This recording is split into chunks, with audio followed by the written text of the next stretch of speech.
Welcome to the BiggerPockets Money Podcast, show number 260, Finance Friday edition, where Scott and I talk to Madison about too many great options. What kind of ROI are we going to get on which routes? And I think that we have so many opportunities and possibilities, but for me, it's which direction we want to go, and studying it and understanding those directions is where I'm kind of at my crossroads right now. Hello. My name is Mindy Jensen, and with me, as always, is my most charming Smile Award-winning co-host, Scott Trench. That's right, co-host of the BiggerPockets Money Podcast and 5 times winner of the Most Charming Smile Award. But I don't like to talk about that.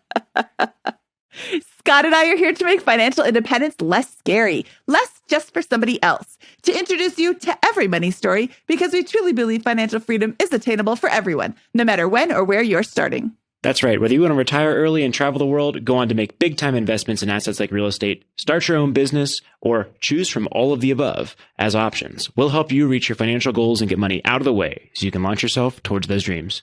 Scott, I love today's show. Madison and her husband earn a super awesome income, and they want to start investing for their future. They want to have a very high net worth, and they've got a great net worth right now at age 30, but they want to grow it. So they are trying to decide between 412 amazing options. Yeah, I think what came out of... We actually ended up having a great discussion today. I think a really fun episode with all of this kind of stuff. And then ended up saying, you know what? I don't think that Madison and her husband are clear yet on what they want out of their lives over the next couple of years. And that dictates what you do with your money and what financial approach you want to take with this kind of stuff. And so I think as the discussion evolved, we could talk about ways of like, hey, if you want to work for 10, 20, 30 years, you do it this way, and that's fine. If you want to retire in 3 to 5 years, you got to do it this other way. And there's trade-offs and consequences of that. If you want something in the middle, there's other approaches there. But it's what do you want, and how do you develop a financial plan and a financial a financial approach that gets you towards what you want. And determining what you want, I think, is maybe the hardest part. So I think it was a really valuable episode. End of the day, Madison, we're going to invite her and her husband to come back on the show sometime in early 2022 after they've done a little bit more vision work and kind of have a little bit more clarity in their long-term goals. Now we have to hear a note from my attorney, who says the contents of this podcast are informational in nature and are not legal or tax advice, and neither Scott nor I nor BiggerPockets is engaged in the provision of legal, tax, or any other advice. You should seek your own advice from professional advisors, including lawyers and accountants, regarding the legal, tax, and financial implications of any financial decision you contemplate. Okay, now, Madison, welcome to the BiggerPockets Money Podcast. Madison had been living in a super high cost of living area, the San Francisco Bay Area, but she and her husband just got new jobs and moved to Texas. They're looking for advice for maximizing investment returns and focusing on long-term goals rather than short-term whims. They'd also like to be financially independent tomorrow, but wouldn't we all? Madison, welcome to the BiggerPockets Money Podcast. I'm so excited to talk to you today. Me too. Thank you for having me. So you have a bit of a big change coming up because the San Francisco Bay Area is a little bit different than Texas. Yes. Yes. We decided to move out of state, out of California and take an adventure to Texas. Well, Texas will be. And what prompted that move? Cost of living, mostly. We get paid a good salary here, but the cost, we have 1 2-year-old and we have a baby on the way. So the cost of living plus with children, it was adding up. And so we were, eager for a new adventure and thought that we would have more financial freedom elsewhere right now for us. Yes, you will. San Francisco is very, very expensive. And congratulations on the baby on the way. Yay, babies. We love babies. Okay. So moving to Texas, you're going to take a bit of a pay cut? We are not going to be taking a pay cut. We were planning on potentially taking a pay cut. We were trying to keep it no less than 10% of a cut, but we were fortunate enough to find opportunities that we will be getting paid the same. Okay, so you're making San Francisco money and living in Texas. I see a bright financial future. Wait, let me look into my crystal ball. I see a bright financial future for you. Okay. Well, let's jump into those numbers. What is your monthly salary? Yeah, our monthly salary, so this is joint take home for both my husband and I, is around $12,000 a month. Okay. And what does take home mean? Is that after just taxes, or is that after taxes and health insurance and 401k contributions and that sort of thing? Correct. All of the above. So after 401k, after our FSA, our medical, and then taxes. Wow. Okay. That's great. So we're looking at somewhere north of like 200, 250 in combined total salaries, right? Correct. Before all that. Awesome. So anything else on the income front? No, that is our income. No other side hustles or anything. Okay, great. And any like annual bonuses, stock options, things like that? Yes. Sorry about that. We do have annual bonuses, and take home annual bonuses are around 12,000 annual. Okay, great. And what do you guys do? Yeah. So both my husband and I work at the same company. We actually work at a general contractor here in the Bay Area. Okay, great.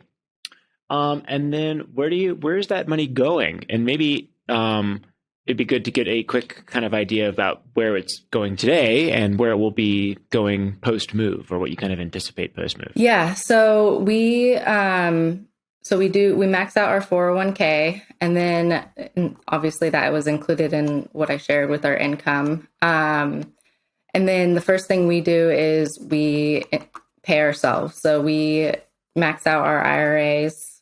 We have a brokerage account that we put some money in each month. And then we have a 529. We do some in crypto, and then we also save about, let's see, what is it? $900 a month in our just personal savings. And then after that, it's our, expenses. So rent, childcare, insurances, and then our variable costs. We call them essential variable costs, and then our non-essential variable costs. So the rest kind of goes there, and then anything remaining we'll just put back into our savings. I love the pay yourself first concept. How much would you say that you put into the pay it yourself first? Yeah, annually. So what we've been doing, what we're tracking for 2021 is about 35,000. Awesome. And then what do you expect that to change to with the move? Ooh, that's a good question. So we're still, since the move is so fresh right now, we're still kind of breaking down our budget and our spreadsheets of what that new cost of living is going to be like in Texas. We haven't really gotten all the numbers detailed out yet, but we'll probably be figuring that out.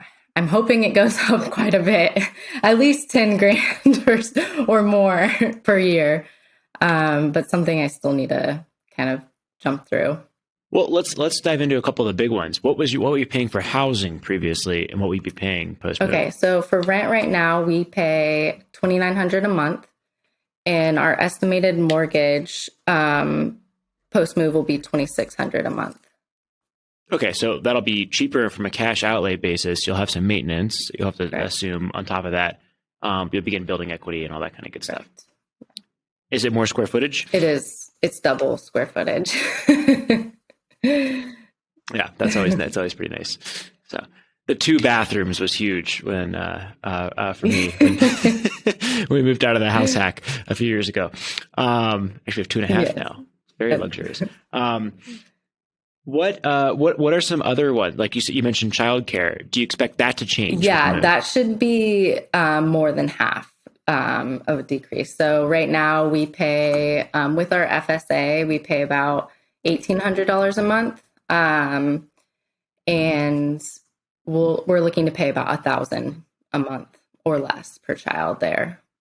Okay, awesome. So it'll actually be. You actually pay more in childcare shortly because you have another one on the way. But in the short run, it'll be cheaper by about $800 a month. Yeah, but that was about per child here. So $1,800 a month per child here versus $1,000 there. Yep. That makes sense. What about any other items that you expect to change meaningfully with the move? So I know like groceries goes down. We're actually going to be getting one car with our new company. So we won't have any of the maintenance or car payments for that. And then gas, we get gas cards with both of our new jobs in Dallas, which we don't have currently here. So we won't have any gas expenses, which is very high in California right now and increasing. So that will be helpful. Other than that, I think, we probably could cut out some fat elsewhere, but I think the other buckets of money, what we have, it will probably decrease by, tens of dollars, just living in Texas, just being cheaper. But I don't know if, how much that will decrease by. Okay. So, well, I think this is interesting, right? You think, I'm moving from San Francisco to Texas. There's going to be a huge decrease in savings. What we're finding is the biggest thing is there's a big, what I would imagine is going to be a quality of life improvement. You probably get a really nice neighborhood and a really huge house for less than what you're paying previously, and as an owner with that. So that's a pretty big improvement. On the childcare front, we would have saved $800 a month, give or take. But because there's a second child on the way, that's going to actually go up or stay about the same with that. The income stayed flat with the move on that front. And it's pretty interesting to think, you actually have to get a car now because most cities that are not probably New York or San Francisco, it's probably a good thing to have at least one car for a family with this kind of stuff. That's not something I usually consider when talking to folks, but I'm always reminded of when I, hear about folks who live in places like New York or San Francisco. So really interesting to hear those kinds of puts and takes. And all told, you think you're gonna save about $35,000 to $45,000 per year in these pay it yourself first mechanisms that we just articulated. Yeah, that sounds about right. Okay, awesome. And then where are your assets and liabilities today? Yeah, so we have, let's see. So we've been saving for our down payment for quite a while. And so currently that's about 16%, but with closing on the house, that's going to all go to that down payment. We have about 65% of our net worth in our 401k. And then let's see, we have a little bit in crypto, and then our IRAs and brokerage accounts in 529, we have about, let's see, I think that's about 15% of our assets there. Also, and where would you peg that net worth at? Yeah, we're looking at like 640,000 right now. Okay, so 640,000. The lion's share is going to be in the home equity down payment and various retirement accounts. Correct, yeah. That. Our 401k is a good majority of that. Okay, great. What is the best way we can help you from this position? Yeah, I think our expenses seems very high currently. We pay right now, our expenses, our fixed plus our variable expenses are about $9,500 a month. You live in San Francisco. They're going to be high. But I do like to shop. Well, stop. Yeah, I know. I need to stop. So I think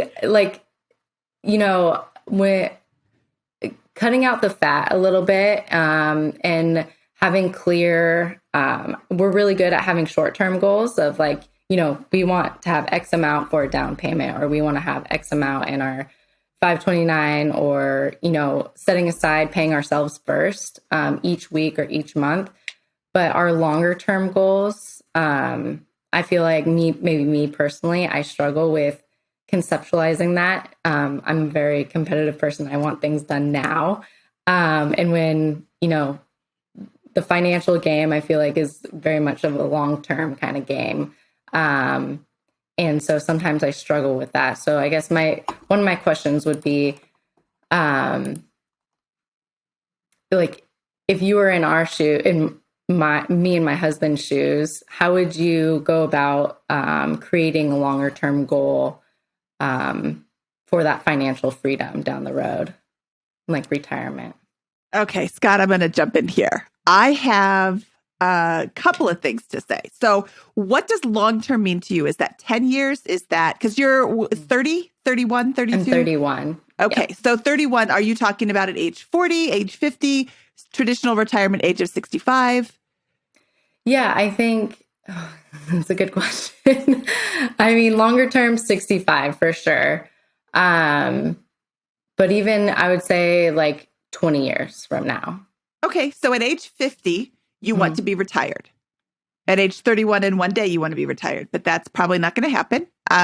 But we're working on it. So in 20 years, you want to be retired. Do you want to be retired in 10 years?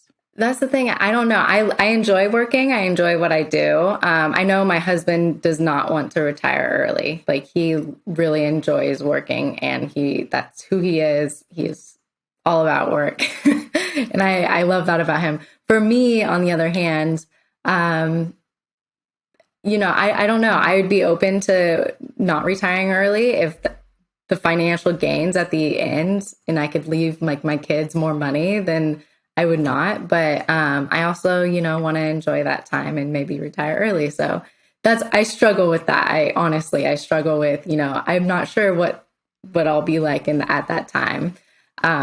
I want all the money now and then I can make my decision. But that's not how it easy. works.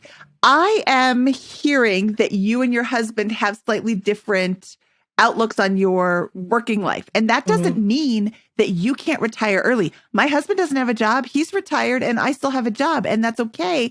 But we've talked about it. He worked for a long time while I stayed home with the kids. And now I want to work. I've got this amazing job and I get to work. I get to do this thing. And it is, there's nothing wrong with enjoying your job. I think that you and your husband need to sit down and listen to episode 157, where Scott and I talk about having a money date. And it's a no confrontation money date. It's just, hey, what do you want to do in 5 years? Or if we had $12 million, we won $12 million, how would you spend the next month? Oh, I'd like to go on vacation. Great. Let's plan a vacation for next year. What would your vacation look like? Oh, well, if money was no object, I'd love to sit on the beach. I'd love to travel around the world. I'd love to, whatever it is that you guys want to do, start looking at things like that. And then while you're on that vacation, talk about, if we were both retired, this is something we could do all the time, or this is something we could do more frequently, or, hey, this is nice every once in a while, but I don't want to be on the beach all day long. I want to go back to work. I enjoy creating and, furthering my career and, building things and whatever. But having the conversation is really, really helpful to seeing what you want. In 10 years, if you don't want to have a job, then work towards not having a job. And what does that look like? You're financially independent. What does that look like? Are you, do you have a financial independence number? Have you sat down and said, we spend $9,500 a month. So that means, Scott, do the math quickly. We need $120,000 a year. Oh, I did that myself. Yoo-hoo. Yep. That was really good. $119,000 a year. That means, now you do the math. Times 25, Scott, what is that? Quick. 120 times 25, that's 3 million. So now you have 640,000. You have a goal now of 3 million. But if you start living in Texas and you realize that you're only spending $6,500 a month without giving anything up, you don't have to give up anything. You're 31 years old. $3 million is pretty realistic in your lifetime. $3 million by age 40 is going to take a little bit more work. Scott, do the doubling for me. At 640 in 8 years, that'll be 1.28 million. And in, what is that, 8? So in 16 years, that'll be little over 2.5. So 2.5 million in 16 years if you don't contribute anything else to your 401k, assuming a 10% return. Past performance is not indicative of future gains, all those disclaimers. But you have a very real chance of getting to $3 million within 20 years. So at age 50, you'll have the money to retire. Yeah. No, let's bump that up a little bit by putting more money in or investing in cash flowing assets or creating passive income or, other things that we can do you said you worked at a general contractor, like a building general contractor? Yeah, commercial building. Okay. So there's opportunities for real estate investment. I don't know if you know that, but yes, that was Texas another is a good question. market. Yeah, absolutely. Look, I'm just hearing you say with all this that you don't really know what you want. You don't really have like a plan or like a thought process for 3 to 5 years out. Which right is okay. Now. You kind of have some ideas for 10 to 20 years out. And like Mindy's just said, that's okay. You guys are doing great. You're an incredible income. You pay yourself first. You have a number of investments. You just made a move to what sounds like dramatically improve your lifestyle with all this kind of stuff. You got another family member on the way. Like, you're winning. Life has got to be pretty good. I would imagine, or go a lot of things going right to a general sense. Is that how you're feeling? Yeah, about things right absolutely. now? I think my husband and I, when we met, we started our money journey or financial journey together. So we have a lot of learning to do, and I feel like right now we have kind of the world at our fingertips and we have so many possibilities and opportunities ahead of us. And it's just now diving into that, which direction do we want to go and what's going to be best for our family. So yeah, is it like buying rental properties next? That's really big. My brother is into rental properties. He has a brother that has 6 rental properties and he's, 27 years old. So is that something that we want to dive into, or is it something, my husband has been studying the stock market a lot. Do we want to jump into more of the stock market? So it's kind of like, what kind of ROI are we going to get on which routes? And I think that we have so many opportunities and possibilities, but for me, it's which direction we want to go, and studying it and understanding those directions is where I'm kind of at my crossroads right now. So yeah, I think that's what it comes down to. It's what do you want, and you got to start with life, and then map the finances to that, right? Because otherwise you're going to get what I want instead of what you want or whatever with that, right? So that's I think that's where you have to start with. And that money date on episode 157 that Mindy referred to, that's a good place to start. And this is this kind of like kind of cheesy vision stuff that I think can be really helpful with that. Like, what do I want? Like, what's a perfect day for me in 3 to 5 years? Right? My kids will be this old. What do I want to do? I want to wake up and do this. I want to go to work. I want to do this. I want my kids to be like behaving or achieving or having fun like this, or whatever it is that I'm looking for. Like, this is how I want to do vacations. This is how I want to do Christmas. This is how I want to do my career. This is the impact that I want to have. These are the things that I want to be doing on a regular basis with that. And from there, you can map into that, right? If you're saying, because if I'm, and it depends, there's no right answer to that. But if you're saying, no, I want to continue advancing, me and my husband both want to continue advancing our careers for the next 10 to 15 years, and kind of push that as far as we can go with that, while having, some sort of the balance that we like with our family, then I wouldn't change essentially anything that you're doing right now, not in a big way with that. We can always argue the Roth versus the 401k, which is always fun. But I think you're doing it right? You're piling up a bunch of money. You pay yourself first. You're saving well over 10% of your income. You're going to be rich. And you're going to have a plentiful retirement, most likely, when it's all said and done, because you have 2 strong income earners, that are working full time and bringing in a great income with that. That leads to a more passive potential investment approach. And like Mindy said, even without further contributions, you've got a good chance of being worth 2.5 to 3.5 million inside of 20 years. Probably much more because you'll continue to contribute, of course, there. And like, you can still go shopping and do all this kind of stuff. You don't need to control those expenses.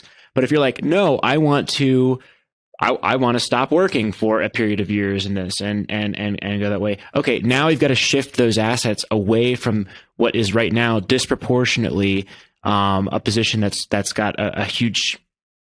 You're disproportionately skewed towards retirement accounts and home equity, or you will be with this approach over the next 5 to 10 years, and you will have very little in the way of funds that you can actually spend or use to start businesses or buy real estate and that kind of stuff with your current savings approach. So it just depends on what you want and how you want to go about that. Do you have an inkling with that, or do you have a direction you could kind of steer us in? After you mentioning that, I definitely see myself working and advancing my career for the next 15 years, at least 15, 20 years. I'm in a very good spot. You know, my husband and I are both project managers. And so we love what we do. And so I don't foresee myself taking any time off as of right now. You know, we definitely I want to advance my career as much as he does as well.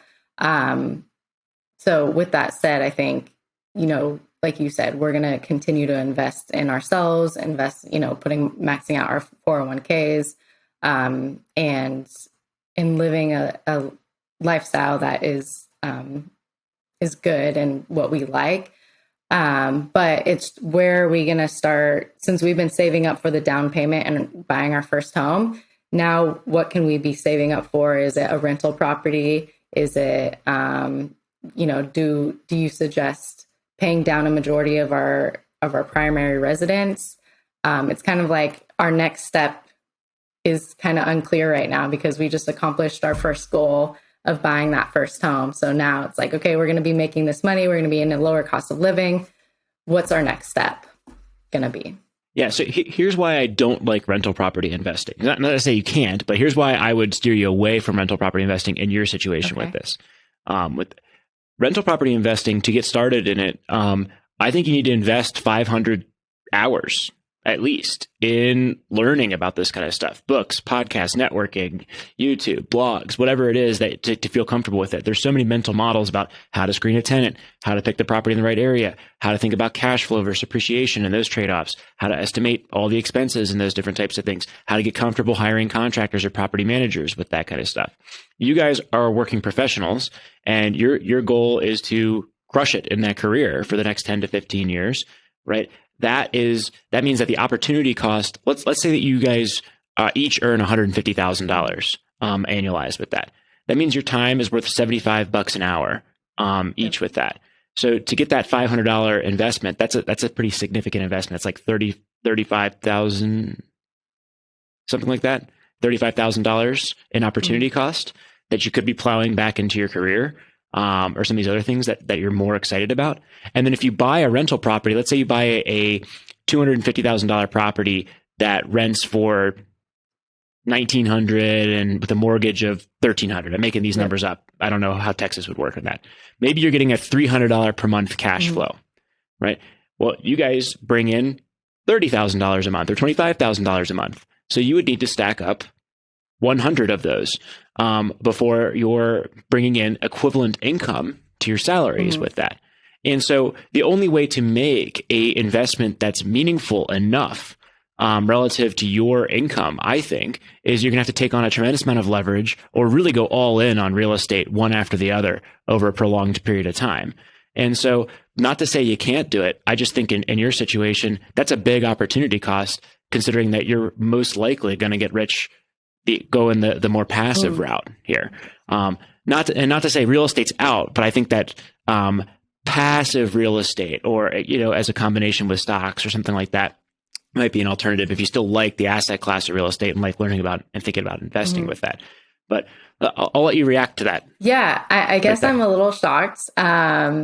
It's something that we're definitely interested in. We are even thinking our first home could be turned around in about 2 or 3 years, and we, use this as a rental property down the road, and then we go to our next home.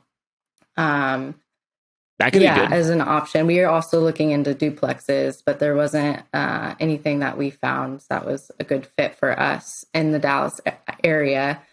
So I guess it is something that we're interested in.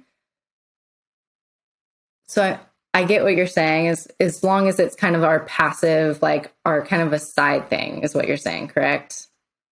It will not, I think you will take on a lot more risk, or you will sacrifice a lot of return if it is actually passive in the first couple of years of getting started, right? Like it can get passive, and it should at some point with that. It's always a sliding scale. It's a semi-passive business, but it is an active pursuit, I think, to learn what you need to learn to get started and make a quality decision on this kind of stuff. To get in general, to give yourself the best odds of success with it. And I'm just challenging whether you guys, given your profile, may want to make that investment. It may not be worthwhile because you have to invest so much for it to be meaningful, compared to the hundreds of thousands of dollars that you're able to just sock away in these 401ks with that.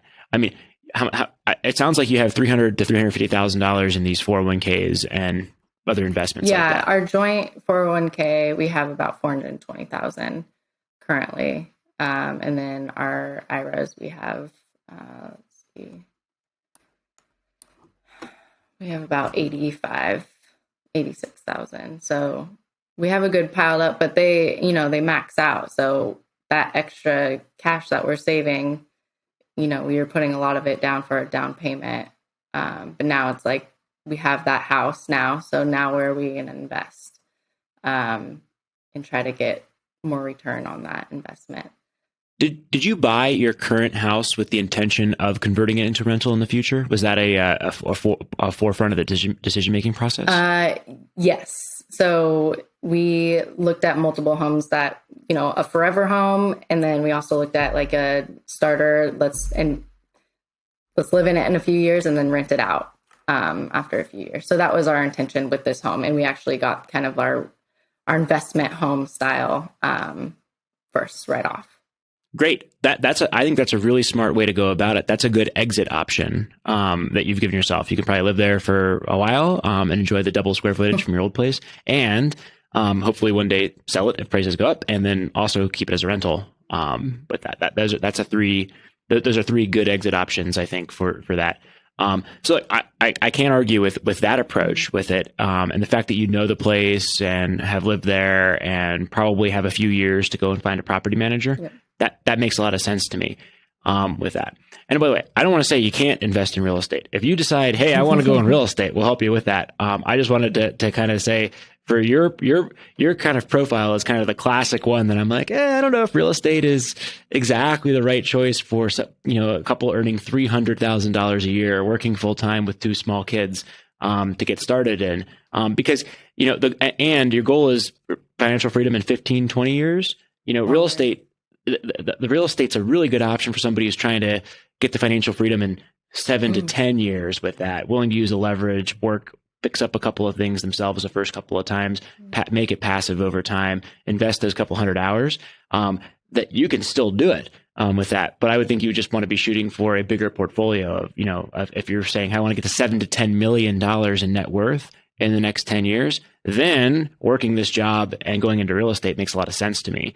You could certainly have a chance at doing something like that. Got it. So you're too rich to invest in real estate, Matt. Nice. I don't think that at all. It's funny to hear you say that, and I appreciate that. I mean, we've worked really hard, and I'm proud of where we've come from and where we are currently. But my mind goes, I feel like I'm challenging you a little bit, because I would like to get your advice on, 7 to 10 years, having $7 to $10 million sounds fantastic. And that's what I want, I want to. Great. So those are the things I want to learn about, I want to do. And so does my husband. And that's, we don't know what we don't know. Right. So having these conversations is super beneficial and why I'm here. So if you two were in our shoes with the income that we're making, with the decisions that we've made of leaving California and moving to Texas, what would be your next steps? Well, first, with the goal of getting to $7 to $10 million in the next 7 to 10 years. Yeah, 10 years. Let's call it 10 years.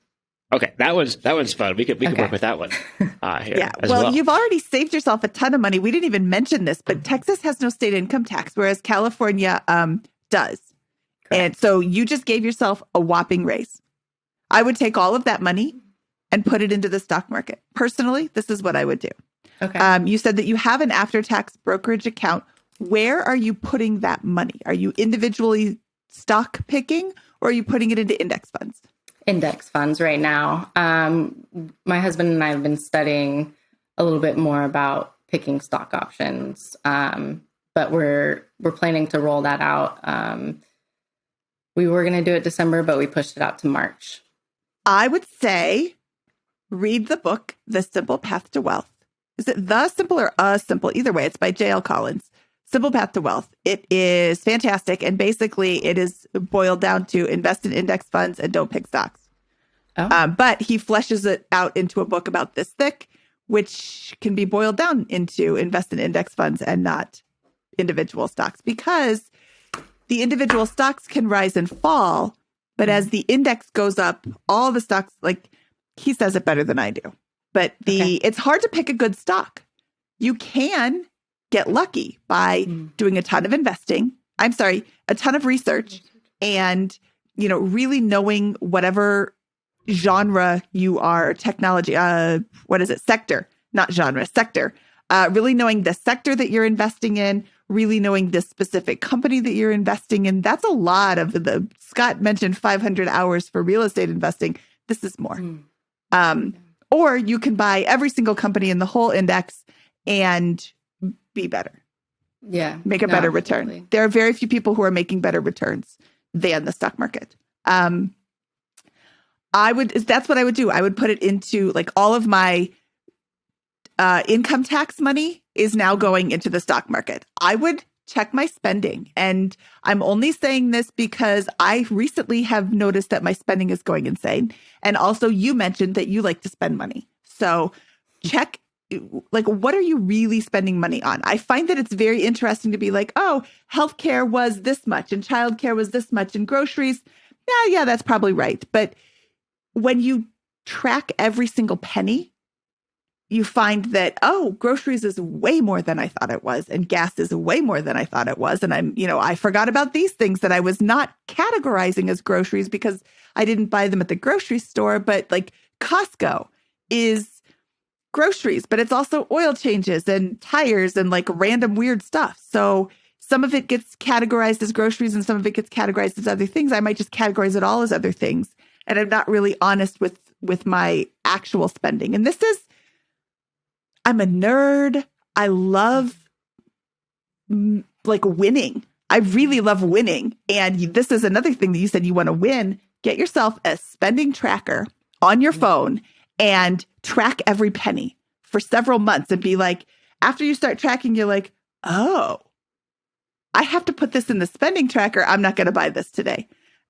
I wonder how low I can spend on gas this month. So I'm not going to fill my gas tank because it's the 30th. And I'm just going to plan all of my errands for next month. And you really start thinking about your money when you're trying to win. And the game is, how little can I spend?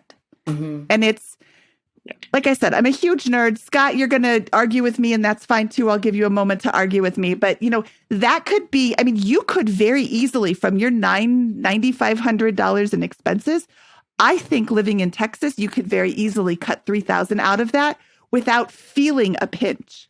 And I think you could cut $4,000 out of it if you wanted to tighten your belt just a pinch. Yeah. But if you really wanted to go whole hog, you could cut a lot out. And that's not saying that you have to all the time, but that could juice your after-tax investments. And then all of a sudden next year you have $7 million. Yeah. Let's reframe the goal as, I want an all-out approach, given my context, to getting to north of $5 million in the next 5 to 7 years. I'm gonna call it that. That's how I'm framing this. There's 4 ways to do it. You can spend less, earn more, invest, or create. Right? Those are the 4 options that you've got with that. Your expenses, I think, are a good place to look, because you're not generating enough after-tax cash flow to make large investments at the pace that is rapid enough to get to that $5 million mark. inside of 5 to 7 years. Like I said, you're going to get rich over a 10 to 20 year period. No problem with what you just stated there if you keep on that career. But if we're reframing with the new aggressive goal, we need to do that. I think Mindy's right. You probably have like $2,000 to $3,000 per month in incremental savings that you can squeeze out by just getting some controls in place and a budget review, basic budgeting processes and controls over those expenses, and working on a couple of those fixed expenses. And especially with that, that's the next move you make with in your housing, with that, and seeing if you can do some things there. So there's probably $2,000 to $3,000 in the next couple of months. There's probably maybe another $500 to $1,000 over the next year or two with that. But then you're going to be starting hitting a floor where it's going to impact your life, would be my guess, in terms of that of on the expense side. Okay, but that frees up. We've now got $30,000, $30,000 to $45,000 a year before those changes, and that might add in another $35,000 a year. So you have $70,000 to play with per year after you're maxing out your 401ks, your HSAs, and the other things you're doing with that. You guys are probably, if you're both working full time and given the income profile you just described, are going to continue to get raises over the next couple of years with this. So you're probably going to see that number creep from $70,000 to $85,000 a year to $100,000 to $115,000 per year over the next 5 years, kind of deal. So, okay, what do we do with that? That's a reasonable amount of free cash flow, and I'm probably even understating it a little bit based on what you were kind of describing about where your money goes there. With that, you probably have somewhere in the ballpark of $70,000 to $100,000 a year. That's enough to make a meaningful real estate investment or two every year. And now you can begin building a portfolio. But again, because you guys each probably earn $150,000, this portfolio to be meaningful needs to generate like you need to buy a lot of real estate. It can be a few large properties, or it can be a lot of small properties, but you need to be thinking a pretty big portfolio for it to be relevant to your current income with this. So Texas is probably a fine place to go, but if you're looking at $200,000 properties or $250,000 properties, you're probably going to need to buy 2 or 3 a year in the first couple of years and snowball that to 5 or 6 a year in the out years with that. And that's going to be, what did we just say? We have $500,000 in savings over the next 5 years. That could purchase about $2 million in residential real estate in the Fort Worth. You're in Fort Worth, right? It'll be Dallas. Dallas. Okay. In the Dallas area, that seems like a pretty reasonable market. As far as I can tell, as an outside observer looking in, Texas has got a lot going for it right now. You've got high property taxes, and a couple other things, but like people are moving to Texas because they want to move to Texas and they don't want to be in the areas that they're coming from. You're a perfect example of that. So, that's at least a pretty good fundamental starting point to think there's something here. For that, of course, I'm a big Eagles fan, so I don't like the Cowboys. I could never get down there. But that would get you, probably about, I don't know if I can get you to 5 to 7 million on this front. So that would be an approach to doing this. Why would you do that versus investing in the stock market? It's because you think you're going to get some sort of ROI that's in excess of what you could do passively. If you invest passively in the stock market, I like to assume a 10% rate of return. Now, some people will say that is way too aggressive. Some people will say it's way too conservative. But I think when comparing stocks as an opportunity cost investment to real estate, it's a pretty reasonable one. So here's a framework about why, how real estate could be better. If I buy a property for $300,000 and in an average year, this is not an average year, I don't know what it will be like in the next couple of years, but in an average year, we see about 3% annual appreciation on that property. So we'll go from $300,000 to $309,000 at 3% appreciation, usually about 3.5. So let's call it $310,000. And I'll get cash flow on top of that investment. So on a $300,000 property, maybe you're getting $2,000 a month in rent, and you have $700 a month in expenses, cash free, debt free, without the mortgage, and that brings you to $1,300 a month in cash flow. That could get you another maybe 5 to 6% in cash flow. with that. So 3 plus 5, 3% on appreciation and 5% from cash flow is only 8% return on your investment. That's worse than the stock market. And what you'll find, I think, is over long periods of time, unlevered real estate does worse than stocks. But leveraged real estate is what helps you get that extra return. Because if I put down 20% or 60 grand, then that $10,000 or $9,000 return, that 3% appreciation on a $300,000 price point boosts my return. It's a 15% return when I've put 20% down on a rental property, plus then the cash flow, right? The cash flow is partially offset by the mortgage payment, but I might get a 15% ROI on the appreciation front, and I might get 6 or 7% on the cash flow front. That's a 22% return. And then I'm also amortizing the loan, which adds in another couple of points, right? And that is why real estate's more powerful than stock investing on this front with it. You get less cash flow at first, but over time, your rents increase, your mortgage payment stays flat, the property price increases, and that's how you're able to compound these returns with that. If you're willing to balance that return and say, hey, great, I'm going to use leverage, but because I'm using leverage, I have to now operate the property very efficiently. I've got to spend that 500 hours learning how to screen tenants. I've got to learn which area of the market, why that part of the neighborhood is really good for investing and why that part is not, whether short-term rentals are a good idea in this area versus that area to change that cash flow, whether I want to do rent by the room or another creative strategy in this part of town, how to hire a property manager, if I don't want to manage it myself, which I don't think you guys will, because you need to buy a lot of real estate to supplement your for it to be relevant relative to your income position. All of those things can help you sustain that spread, maybe a 15 to 17% return on your investments versus the 10% average you might get in the stock market over a long period of time. But you first have to believe that you can get that. And then second, be willing to put in that effort. And where I was kind of coming from is, and this is going back to calculus, and I'm probably going way over a lot of people who are listening's heads here, so I'm sorry because I'm getting going here with this. But if I were to take that 10 years and say there's a spread between that, that 17% return and the 10% you could get in the stock market with that, and are you willing to put in the work by making real estate your hobby in a very big way over the next couple of years in order to get that return? Well, that pile's got to be pretty big. And so that's the point I'm trying to make with the real estate investing piece on this is, yeah, it was 100% worth it for me to do real estate when I was making $50,000 a year and just getting started. It may not be worth it for you at $300,000 a year unless you badly want that $5 to $7 million position. And that brings me all the way back to, what do you want? Right. If that $5 to $7 million bucks, if you think you can make that $5 to $7 million bucks over 5, 7, 10, 12 years and that's a big enough spread, that's an extra couple million. What are you going to do with it that's going to improve your life? Okay, that was a long rant. Hopefully that was helpful. That was very helpful. Thank you. A lot of things to think about and to ask, ourselves. Mindy, it looks like you have something that you wanted to say. I was just going to say, I think the two of you should sit down and listen to this episode. Listen to episode 157, where we talk about the money date, and you don't have to decide today. You don't have to decide by the end of next year. Just talking about it with your spouse, looking at the different options. If Scott can scare you away from real estate so easily, then it's not for you.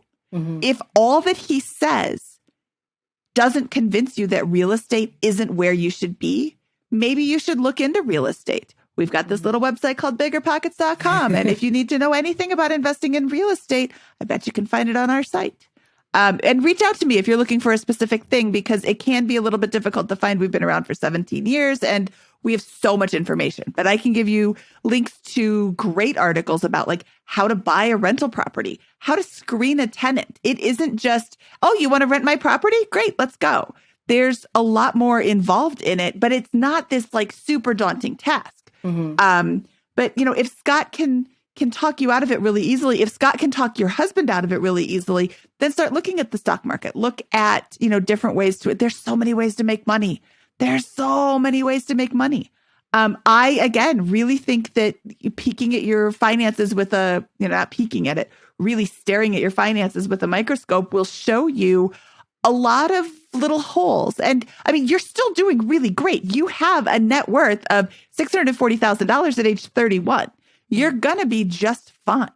But if you want to grow it, if you want to, really have all the options, be financially independent tomorrow, paying attention to where your money is going. And, was it episode 11 with Frugal Woods? She said, when we first discovered financial independence, we sat down and we cut out everything. And then the next month, we're like, well, that was awful. We want to add some things back. But they added some things back. They didn't add everything back. They looked, her name's Frugal Woods. She looked for ways to do it cheaper. She discovered that she really likes yoga class that she had cut out. And if she could go in early and sign people in, she got a free $20 yoga class. She's like, I'll do that instead. So she got yoga every week for free. And there's lots of ways to cut your expenses or, and like Scott said too, you're making, what are we calling it? $75 an hour for the purposes of this conversation. Is a $20 yoga class and an hour of your time worth it? Probably not. But maybe there's something that you're doing that's $150 an hour that you could cut out by spending a little bit of your time. You're in this really weird space where you have probably more money than time. So, and with another baby on the way, let me tell you for sure, you have more money than time. But, everything is a give and take. And maybe you really enjoy checking people in for yoga, so you don't care that you're not making money on it. It's a game. It really is. You said both you and your husband were athletes. This is a game, and you guys are going to win together because it's you two against the world. It isn't you against him. It's the two of you against everything else. Yeah. But yeah, you've got a lot of options. So sitting down and listening to this episode, sitting down and listening to the other episode, and just starting to have a conversation. You talk about it at dinner. The baby's not listening to you. The baby's just going to babble and, keep stuffing food in her face and she'll be fine. And you guys can have the conversation. Hey, I was thinking about this. I was going to make a purchase. Just being open and honest with the money. And if you're spending too much money on Amazon, get rid of Amazon Prime, because I don't know what that is about that. Oh, it's free shipping. I'll buy it instantly. Oh, $5 shipping. I don't know. I'm going to have to think about it. And Yeah. what's $5? Really? If you can afford the thing, you can afford the $5 in shipping. But that was one way that I got rid of spending so much, just thinking about the shipping costs, which is dumb, but it's all a game. Yeah. I just kind of come all the way back to, what do you want? Right. And that's where I was too. I think, yeah, no, I agree, but I just don't think you're clear on that. And if you can say no, I want to be fully retired, traveling the world on a boat in 3 to 5 years. Okay, we have a completely different game plan that's needed to do that than to be sitting really nice in about 15, 20 years after working full-time careers with all that kind of stuff. And one's going to get you richer than the other with that. One's going to get you, that a different lifestyle with that. And you're gonna have to move the money differently with that. I just think that you're in, if you like what you're doing all the right things. And I don't have too much in the way that I'd change, other than, like we mentioned, getting control of the expenses and putting in place the blocking and tackling with that. That said, if you like real estate, it definitely can be a great way to add a lot of net worth and cash flow to your position outside of those retirement accounts that can give you freedom. You're just going to have to either rethink how you're fundamentally setting up your expense profile, because you need a lot of money to sustain this lifestyle with that you're going to get from the stock investing with this. You need a lot of real estate in order to make that work. So just be prepared to go in and put a lot of chips in with that and spend a lot of time self-educating about that. We certainly have a place for you to do that if that's what you're interested in doing. So I won't discourage you from going down that path if that's what you'd like. Yeah, absolutely. No, I think you guys nailed it as far as having more conversations about kind of our individual goals, and then, discussing how we can accomplish those individual goals together if they are different. And then from there, determining our short-term goals to get to that longer-term goal. And like you said and mentioned, it could be it's going to be different if it's a 3 to 5 year goal or if it's a 10 to 15 to 20 year goal of what we want. So, yeah, we have a lot of conversations and work to be doing. Can we do this podcast again? I think we have a lot to talk about here, and again, as we've discussed, I think now a couple of times, the root issue, I think that's delaying strategy or delaying certainty on the strategy is you guys aren't, I think, sure what you want yet. You've got this big exciting move from San Francisco to Texas. Probably a huge upgrade in your lifestyle, I'd imagine, with that move, or additional spending money, more space, all that kind of stuff. A little one on the way. Life is good with all these kinds of things, but fundamentally, I don't think there's been a decision yet about how you guys want to manage your money and what end state you're working towards.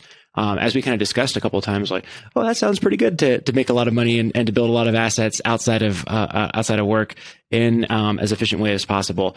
While we were talking, I think during a quick edit break, you mentioned that maybe entrepreneurship might be something that could be, or I think I brought up entrepreneurship. Maybe that would be one to potentially be worth exploring.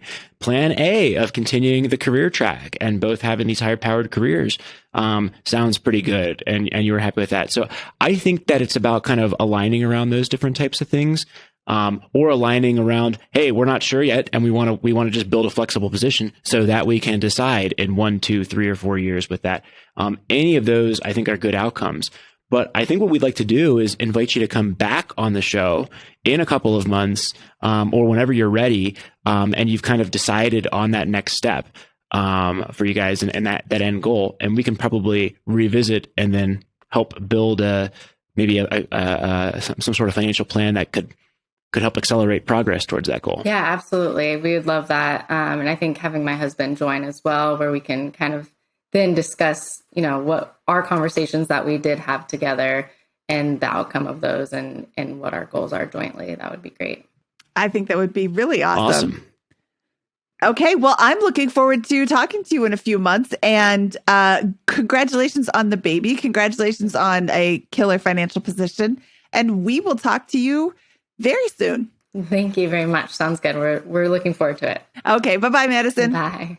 Whew, Scott, that was Madison and her fantastic, amazing options. And, I can hear somebody listening who may not be in the quite same position as Madison and her husband saying, wow, what a really big problem to have. But it kind of is a really big problem. She's not got any debt. We didn't talk about this, but she and her husband were both athletes in college, so they didn't have any debt. They from coming out of college.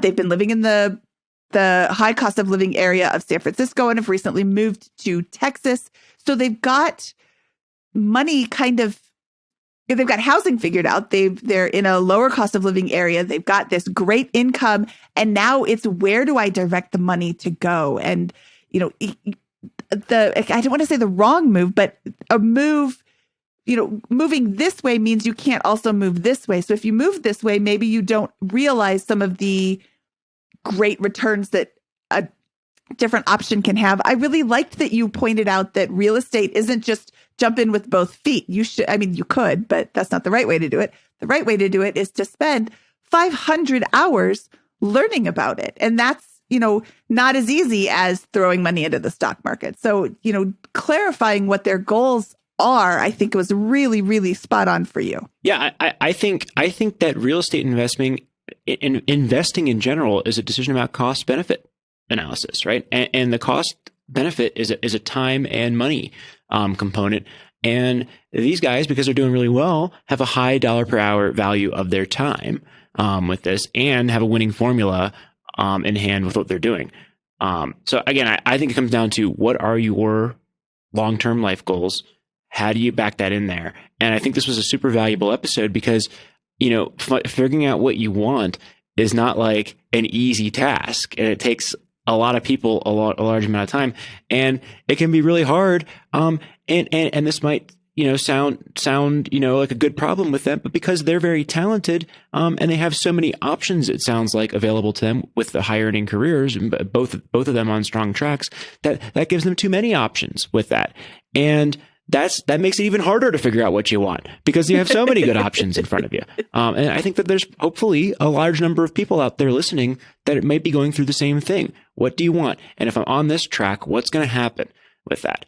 And that brings me all the way to one philosophical point. If you're not sure what you want, and you think you're going to have a ton of really good options in your life, then maybe one logical approach is, in the short run, build a flexible financial position with that. Don't dump all the money into the retirement accounts necessarily, but begin diverting some to that after-tax stuff. So you have a pile of money there ready for you. If you do decide you want to exploit an option of starting a business, joining a startup, joining a nonprofit, investing in real estate with that. So maybe flexibility is the right theme if you're not sure on your long-term life goals and you want to spend a year figuring that out, because there's nothing wrong with that. What do you think about that, Mindy? I think that's a really great bit of advice, Scott. Yeah, create a financial flexible position. You don't have to have all the answers today, but the same, the same first two levers apply. Spend less than you earn. If you're earning a good income, this is going to be fairly easy. Just don't spend every dime you have. Earn more income. If you are earning lower income, look for ways to generate additional income, a side hustle, a second job, ask for a raise. There's a lot of ways to earn more income, but you have to look for them. They're not just going to plop into your lap. Hey, do you want more money? You have to figure that out.